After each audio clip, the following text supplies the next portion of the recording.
കാണൂ പരസ്യരഹിതമായ ഏറ്റവും പുതിയ എപ്പിസോഡുകൾ. ദൈവമേ, ഞാൻ എന്തൊക്കെയായി കേൾക്കുന്നേ? ഇത് DK തന്നല്ലേ? ജോക്കിങ് അവള് പറയില്ല, അനുസരിക്കും. ഷീസ് യുവർ അമ്മായിയമ്മ. വേഗം വിളമ്പി കൊടുക്ക.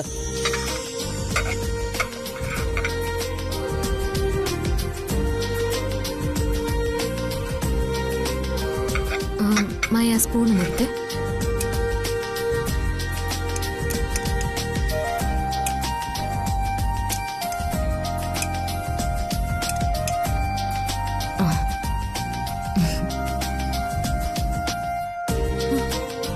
എന്റെ അമ്മ, എനിക്കിതൊന്നും കാണാൻ വയ്യേ.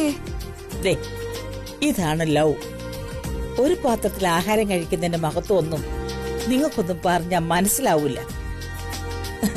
ഇപ്പൊ അവരുടെ ലവ് അത്രയ്ക്ക് ഡീപ്പാ.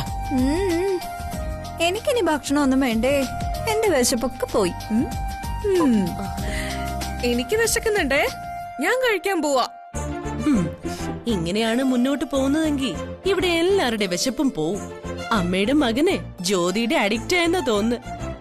ബേട്ടി, എല്ലാ ഭർത്താക്കന്മാരും വിചാരിക്കും അവര് വലിയ വീരന്മാരാണ്. എത്ര വലിയ രാജാവായാലും ഭാര്യയുടെ വാക്കിന് മുന്നിൽ അഡിക്റ്റ് അല്ല, അടിമകള് തന്നെയാ. പിന്നെ ഭാര്യയുടെ വാക്ക് കേൾക്കുന്നുകൊണ്ടോ ഭാര്യ ലവ് ചെയ്യുന്നുകൊണ്ടോ ഒരു തെറ്റുമില്ല.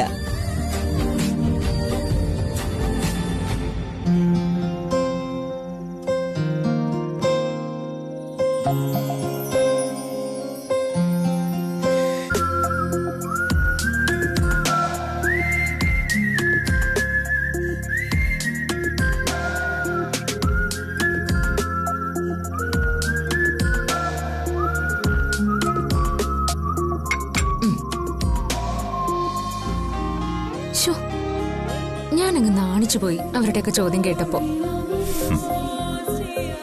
എന്താ അവര് ചോദിച്ചത്?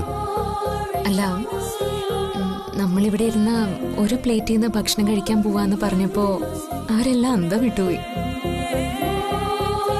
അമ്മയുടെ മുഖത്ത് മാത്രം നല്ല സന്തോഷം ഉണ്ടായിരുന്നു. താഴെ പോയി എല്ലാവരോടൊപ്പം ഇരുന്ന് കഴിക്കാൻ ഇഷ്ടമില്ലാഞ്ഞിട്ടല്ല, പക്ഷേ എന്തോ ഇന്നിവിടെ ഇരുന്ന് കഴിക്കാൻ തോന്നി, അത്രേ ഉള്ളൂ. ജീവിതത്തിൽ എല്ലാ ദിവസവും അവർക്ക് വേണ്ടി മാറ്റിവെക്കുന്നല്ലേ. ഇന്നൊരു ദിവസം ഈ സമയം തനിക്ക് വേണ്ടി മാറ്റിവെക്കാൻ തോന്നി. ഇവിടെ ഈ ബാൽക്കണിയിൽ തന്നോടൊപ്പം ഇരുന്ന് ഭക്ഷണം കഴിക്കാൻ എന്തോ എനിക്കങ്ങനെ തോന്നി.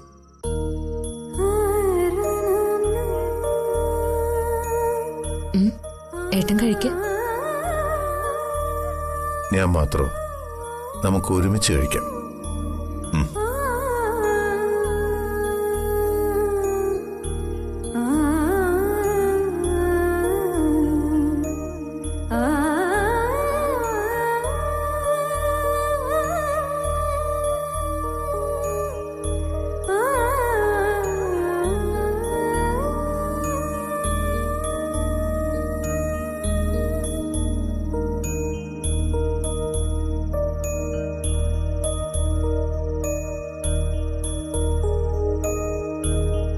ഇങ്ങനൊരു ദിവസമൊന്നും എന്റെ ജീവിതത്തിൽ ഉണ്ടാവുന്ന ഞാൻ വിചാരിച്ചതേ അല്ല.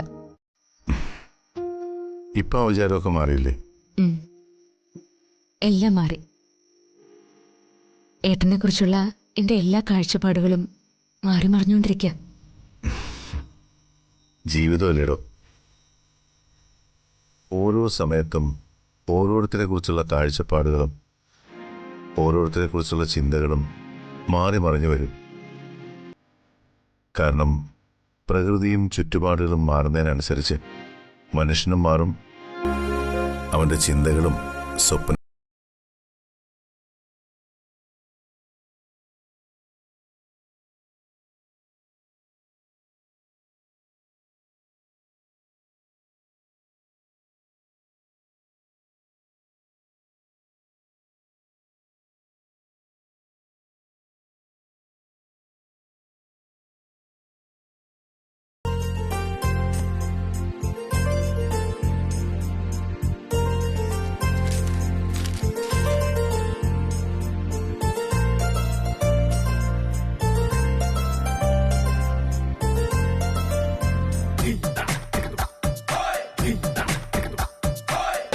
കഴിക്കാൻ ഞാൻ ഡൈനിങ് ടേബിളിലേക്ക് വരുമായിരുന്നല്ലോ. വേണ്ട, നമുക്ക് രണ്ടുപേർക്കും ഇന്ന് ഇവിടെ ഇരുന്ന് കഴിച്ചാ മതി. ഇന്നെന്താ ഒരു പുതുമ? അതൊക്കെ ഉണ്ട്.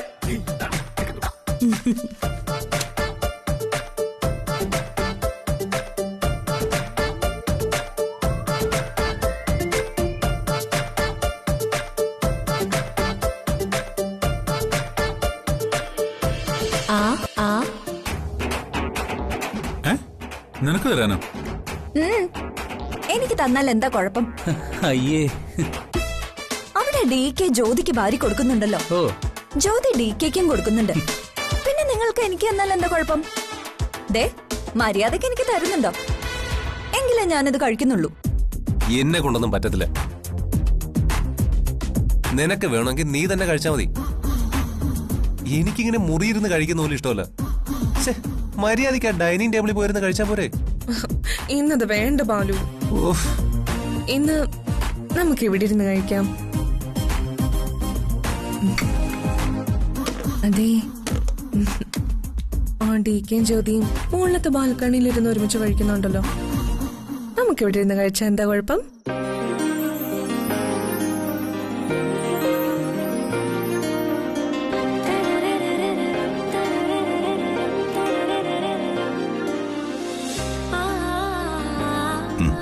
കഴിക്കും.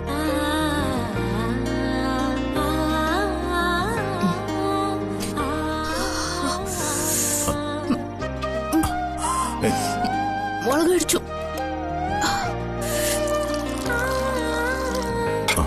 കുടിച്ചു.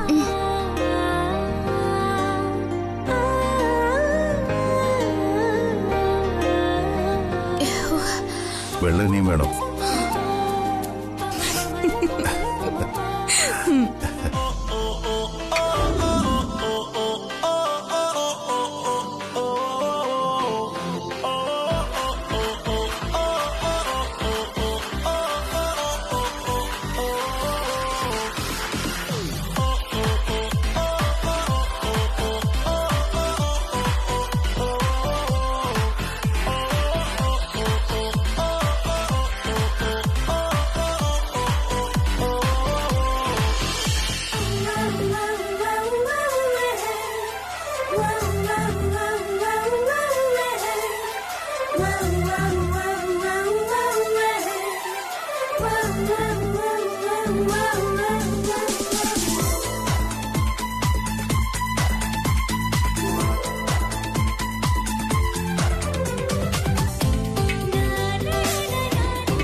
മൈലിറ്റിൽ കണ്ണ, ഇങ്ങനൊരു കാഴ്ച കാണാൻ നീ എന്നെ കാണിച്ചു തന്നല്ലോ. I am so happy. I am very very happy കണ്ണ.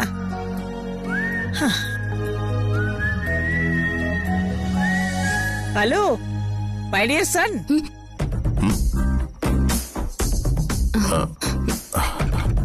ഇതുവരെ നിങ്ങളുടെ ഫുഡിങ് ഈറ്റിങ് കഴിഞ്ഞില്ലേ? ബേട്ടി, ഞാൻ സ്ലീപ്പ് ചെയ്യാൻ പോവാ. നീ സ്ലീപ്പിങ്ങിന് വരുന്നില്ലേ? ഇതാ വരുന്നമ്മേ, ഞാൻ കഴിച്ചിട്ട് വരാം. ആ, വേഗം വേണം. ഞാനവിടെ വെയിറ്റിംഗിലാണേ. ആ, ഓക്കെ. അമ്മ, ആഹാരം കഴിച്ചിട്ട് പോരെ? എടാ, കഴിക്കണ്ടെന്ന് ആരെങ്കിലും പറഞ്ഞോടാ?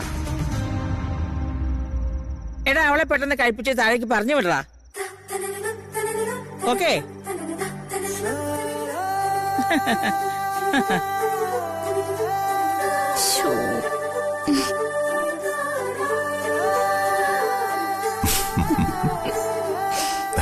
കഴിക്കും.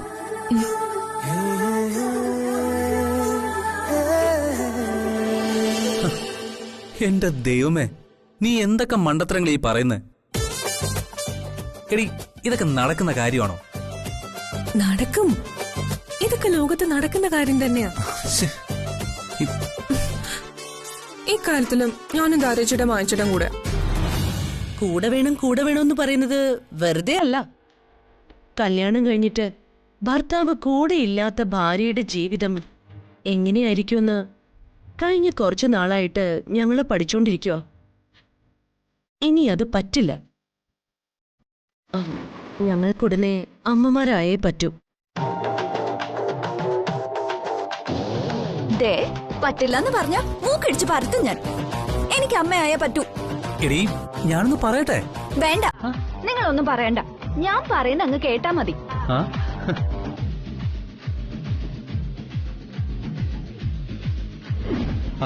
ഇതെന്താ സൂപ്പർ മാർക്കറ്റിൽ പോയി ഫ്രഷ് പച്ചക്കറി വാങ്ങിച്ചോണ്ട് വരുന്ന പോലെയാണോ? ഇടി, ഇതൊരു കുഞ്ഞിന്റെ കാര്യമാ. നീ ഇങ്ങനെ മണ്ടത്തരം പറയല്ലേ ചിത്രേ. ഞാൻ ഈ പറയുന്നത് മണ്ടത്തരം അല്ല ബാലു. എന്താ മാത്രമായിട്ട് എടുത്ത തീരുമാനം അല്ലത്.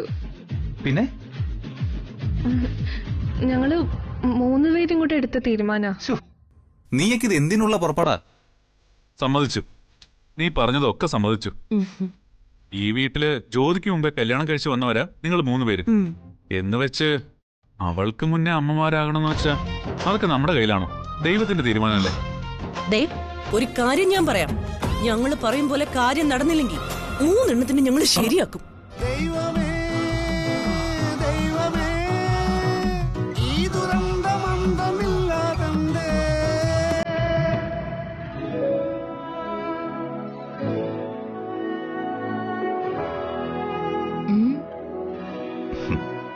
ഇന്നത്തെ ദിവസം എനിക്ക് ഒരിക്കലും മറക്കാൻ പറ്റില്ല.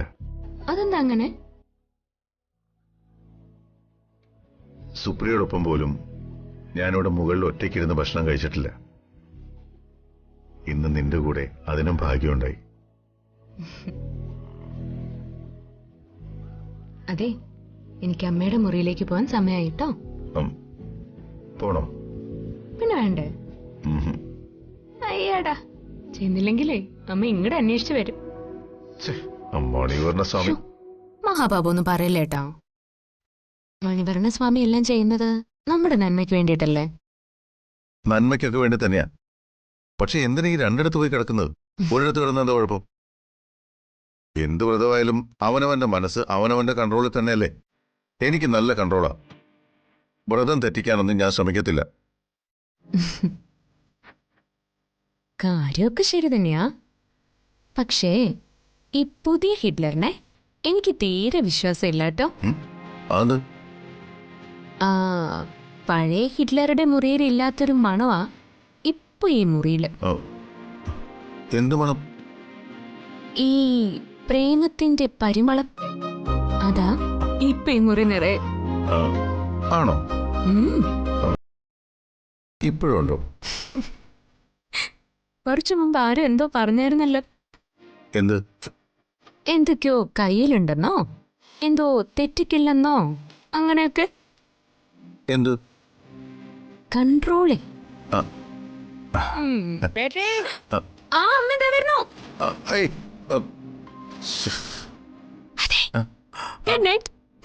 ജ്യോതി,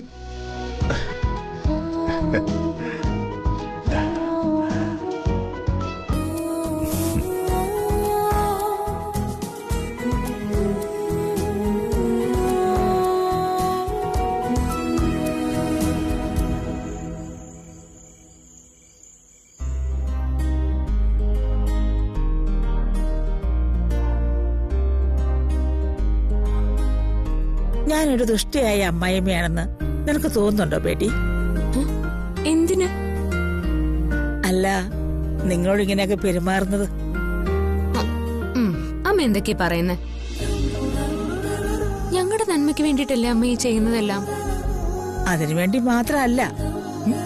പിന്നെ ബേട്ടി, അവന്റെ ഉള്ളിൽ നിന്നോടുള്ള ലവ് ആകാശം മുട്ട വളരണം. അവൻ സുപ്രിയെ മറക്കണം. എന്നിട്ട് നിന്നെ മാത്രം സ്നേഹിക്കണം. അതിനുവേണ്ടിയാ അമ്മ ഈ കർമ്മങ്ങളൊക്കെ ചെയ്യുന്നത്. അമ്മയുടെ മകന്റെ ഉള്ളിൽ എന്നോട് അടങ്ങാത്ത ഇഷ്ടമുണ്ടെന്ന് എനിക്ക് തന്നെ പലപ്പോഴും തോന്നിയിട്ടുണ്ട്. പക്ഷേ ഒരിക്കലും അദ്ദേഹം അത് സമ്മതിച്ചിട്ടില്ല. സൗപർണികയുടെ തീരത്ത് വെച്ച് എന്നോട് സ്നേഹം തോന്നിയിട്ടില്ലെന്ന് പറയുമ്പോഴും അമ്മയുടെ മകന്റെ ഉള്ളിലെ വിങ്ങൽ ഞാൻ തിരിച്ചറിഞ്ഞായിരുന്നു. എന്നെങ്കിലും ഏട്ടൻ തിരിച്ചറിയുമെന്നും എന്നെ അംഗീകരിക്കുമെന്നും എനിക്ക് നല്ല പ്രതീക്ഷയുണ്ടായിരുന്നു. മൂകാംബിക ദേവി എനിക്കത് സാധിച്ചു തന്നു. ലോകത്തെ ഏത് ഭാര്യയ്ക്ക ഇതുപോലൊരു ഭാഗ്യം കിട്ടിയിട്ടുണ്ടാവുക? ഈ ലോകത്തെ ഏറ്റവും പരിശുദ്ധമായ സ്ഥലത്ത് വെച്ച് ആകാശത്തോളം ഉയരത്തിൽ നിന്ന് എന്നോട് സ്നേഹമാണെന്ന് പറഞ്ഞ അമ്മയുടെ മോൻ പരാശക്തിയുടെ മുമ്പിൽ വെച്ച് എൻ്റെ കഴുത്തിൽ താലി കെട്ടി. ഇതിനേക്കാളും കൂടുതലായിട്ട് എനിക്കിന് വേറെ എന്ത് വേണം അമ്മേ ഈ ജീവിതത്തിൽ?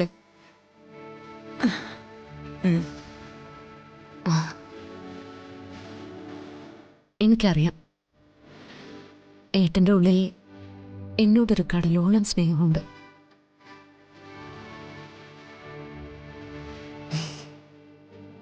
അമ്മ പറയുന്ന പോലെ സുപ്രിയ ഇപ്പം അദ്ദേഹത്തിന്റെ ഓർമ്മകളിലേ ഇല്ല. സുപ്രിയ മരിച്ചു എന്ന സത്യം അദ്ദേഹം തിരിച്ചറിഞ്ഞു കഴിഞ്ഞു.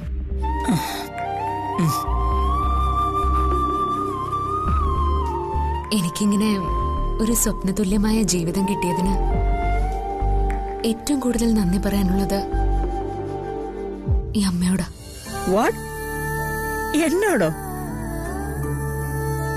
എന്നോട് എന്തിനാ നന്ദി പറയുന്നത്? പ്രസവിച്ച മകനേക്കാൾ കൂടുതൽ എന്നെ സ്നേഹിച്ച ഈ അമ്മയോട് എങ്ങനെ നന്ദി പറയണമെന്ന് പോലും എനിക്കറിയില്ല.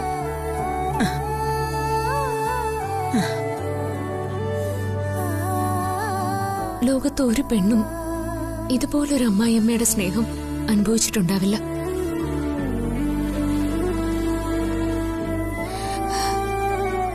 സത്യമ്മ, എന്റെ പെറ്റമ്മ ഇല്ലാന്നുള്ള ദുഃഖം മാറിയത് അമ്മയുടെ അടുത്ത് വന്നപ്പോഴാ. മോളെ,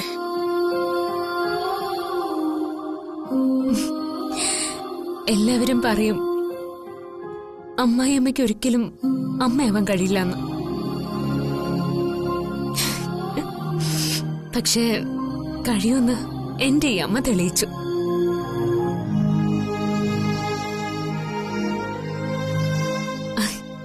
അമ്മയെപ്പോലൊരാളുടെ മകനായി പിറന്നതാ ഏട്ടന് കിട്ടിയ ഏറ്റവും വലിയ പുണ്യം. ആ പുണ്യത്തിന്റെ ഒരു ഭാഗമാവാൻ പറ്റിയതാ എന്റെ ഏറ്റവും വലിയ ഭാഗ്യം. മൈ ലിറ്റിൽ കണ്ണ, ഇവളെ പോലൊരു ഡോട്ടറെ നീ എനിക്ക് തന്നല്ലോ. I am happy Kanna, very very happy. എന്റെ കൃഷ്ണ, ഗുരുവായൂരപ്പ.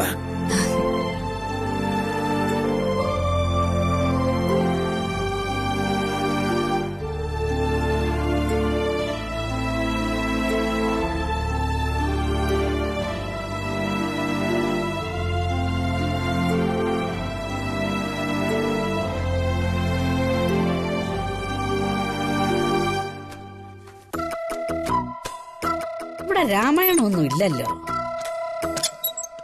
നാമം ജപിക്കുന്ന ശീലമൊന്നും ഇല്ലേ? ഇതെന്താ അലാവുദ്ദീന്റെ അത്ഭുത വിളക്കോ?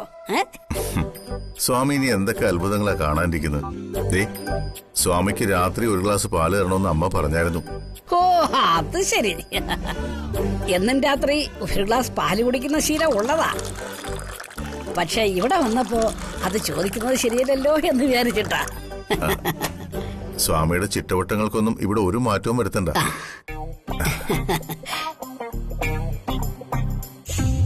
ഇന്നിയാള് ബോധം കെട്ടുറങ്ങും. ഒരു കൂർക്കം പോലും വലിക്കത്തില്ല. അത്രയ്ക്ക് ശക്തിയുള്ള ഉറക്കുകൂളിയ ഇതിൽ പൊടിച്ചു ചേർത്തത്.